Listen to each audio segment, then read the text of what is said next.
ভিতরে কতদিন ধরে ছিল বাজে আল্লাহু আল্লাহ তিনি জানেন বাবা কতদিন ধরে ছিল বাজে কেউ জানে না আশ্চর্য হয়ে যাবে ওইটা কোরআন ওই মহিলা যখন কোরআনটা কাদার ভিতর থেকে বার করলো কোরআনের উপরে যে কাপড়টা বাঁধা আমরা বলি গুলিস্তান ওই কাপড়টা পচে নষ্ট হয়ে গেছে কোরআনের উপরে যে কাপড়টা পিছবো ওই কাপড়টা পচে নষ্ট হয়ে গেছে কোরআনের চারিদিকে কিনারায় একটু সাদা সামান্য অংশ থাকে ওটাও পচে নষ্ট হয়ে গেছে সব পচে নষ্ট হয়ে গেল একটা জিনিস আশ্চর্য আব্বাজান আলিফ লাম থেকে নাস পর্যন্ত একটাও কাপড় পচে নষ্ট হয়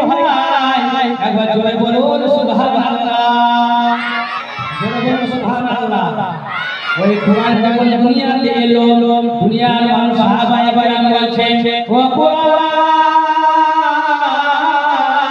তুমি দুনিয়াতে কখন এসেছো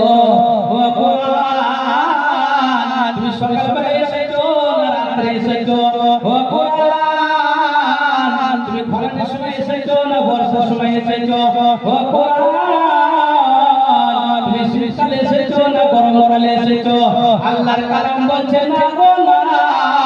আমি সকালবেলায় আসি নাই রাতে আসি নাই আমি খরার সময় আসি নাই বর্ষার সময় আসি নাই আমি শীতকালে আসি নাই গরমকালে আসি নাই আমি দুনিয়াতে কখন এসেছি তোমরা শোনো কোরআনটা খোলো বিসমিল্লাহির রহমানির রহিম শাহরু রমাদান আল্লাযী উনজিলা ফীহিল কুরআন আল্লাহর কালাম বলছেন পাক আমাকে পবিত্র রমজান মাসে আমাকে রহমতের মাসে দুনিয়াতে পাঠিয়েছে আমি কোরআন আমি রহমতের মাসে এসেছি আমি কোরআন আমি রোজার মাসে দুনিয়াতে এসেছি আর একটা জোরে বলুন সুবহানাল্লাহ সব শেষ করে দিন কোরআন জিজ্ঞাসা করা হলো এই কথা ও কোরআন তুমি দুনিয়াতে কি জন্য এসেছো কোরআন বলছে আমি মানুষকে খারাপ রাস্তা থেকে ভালো রাস্তা দেখাবার জন্য আল্লাহ পাক আমাকে দুনিয়াতে পাঠিয়েছে আমি ভালো রাস্তা দেখাবার জন্য আমি দুনিয়াতে এসেছি ভাইরা আমার বন্ধু হয়ে আমার যে কটা দিন আমার আপনার সময় চলে গেছে যে কটা দিন বাঁচবো থাকবো আল্লাহর কোরআন আল্লাহর কালামের সঙ্গে আমি আপনি ততদিন থাকবো একবার হাত তুলে বলুন ইনশাআল্লাহ তাইলে মেলা করবেন না জলসা করবেন আমার সেই প্রথম থেকে একটাই কথা আপনার বিবেক চিন্তা করবেন আব্বাজান আমি সেলিম বক্তা বলে গেলাম আজকে আমি চলে যাচ্ছি রায়গ্রামের জন্য একটা দুকবি আমি গজল বানিয়েছি ওই গজলটা আমি শেষ করব আমি বিদায় নিয়ে চলে যাব আগামী কাল যদি আল্লাহ বাঁচিয়ে রাখেন আমি দক্ষিণ 24 পরগনা এলাকায় আমি ঢুকে যাব আর যদি মারা যাই আমি আগামী কাল এই টাইমে কবরে শুয়ে থাকব আমি আপনি আজকে এই টাইমে 9টা বেজে গেল সময় আমার পার হয় নাই আব্বাজান 8:32 বাজে ঘড়িটা দেখুন আব্বা গো আজকে কোরআনের কথা শোনার জন্য সেলিম বক্তা এসেছে আমার আহমদ আলী ভাই এসেছেন ভাইরা আমার বন্ধুরা আমাদের কথা শুনতে আসেন নয় সুস্থ রেখেছেন কোরআনের কথা শুনতে এসেছি আগামী কাল যদি এই টাইমে এই সময়ে আমি আপনি কাঁচা কবরে শুয়ে থাকতে পারি না একলা জোরে বলুন সেই জন্য বিবেককে চিন্তা করুন আগামী বছর মেলা করবেন না জলসা করবেন আব্বাজান আমি বলতে চাই না যদি আপনি আদায় করতে লাগে জলসার জন্য কোন দিনের কাজের জন্য লক্ষ লক্ষ টাকা আদায় হয়ে যাবে না না না আপনাদের কাছে টাকায় চাইবো না আমি পয়সা চাইবো না আব্বাজান আমি গজলটা বলে আমি বিদায় নিয়ে চলে যাব রায়গ্রামের গুণের কথা রায়গ্রাম হাটতলার গুণের কথা কেমন করে ভুলবো তা আজকে মোরা যাচ্ছি চলে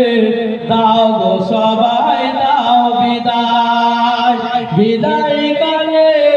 সালাম জানাই রাখিও মোদের স্মরণে এ বিদায় নয় চির বিদায় আসিব আবার এখানে মৌলানা জসিম সাহেবের গুণের কথা কেমন করে ভুলবো তা। মৌলানা জসিম সাহেব যোগ্যতম ইমাম সাহেব, জসিম ভাইয়ের অবদানের কথা আমি কেমন করে ভুলবো তা। আজকে মোরা যাচ্ছি চলে, দাও গো সবাই দাও বিদায়। বিদায় কালে সালাম জানাই, রাখিও আমাদের স্মরণে। সম্মানিত যোগ্যতম দিনদরদি ভাইরা, আব্বা জানেরা, মা জানেরা, আমার বুবুরা, আমার স্টেজে উস্তাদে মুহতারাম, উলামায়ে কিরাম, উফাজে কিরাম, হাফেজে কুরআন, সবার কাছে আমি একটু দোয়া চাইছি। আর 9টা জলসা আজকে হয়ে গেল, কাল থেকে 9টা জলসা ঈদের আগে পর্যন্ত আছে। তাই কোন জলসায় কোনটা করবো টাকা খাতায় এন্ট্রি করি নাই, কান ধরছি, মাফ করবে, দোয়া করবে। হুগলি জেলায় পান্ডুয়াতে প্রধান বক্তা আছে 18 ফাল্গুন শনিবার। 16 তারিখে হুগলি জেলায় বামনানে ইজতেমা হয়েছিল, আপনারা সকলেই জানেন। বামনানে ইজতেমা 16 ফাল্গুন বামনানে প্রধান বক্তা আছে। 17 ফাল্গুন সিঙ্গুরে চাপসারায় আমি বক্তা আছি। এইভাবে সারা বাংলায় 9টা জলসা আছে। 9টা জলসা মানুষকে দিনের কথা কিছু শুনিয়ে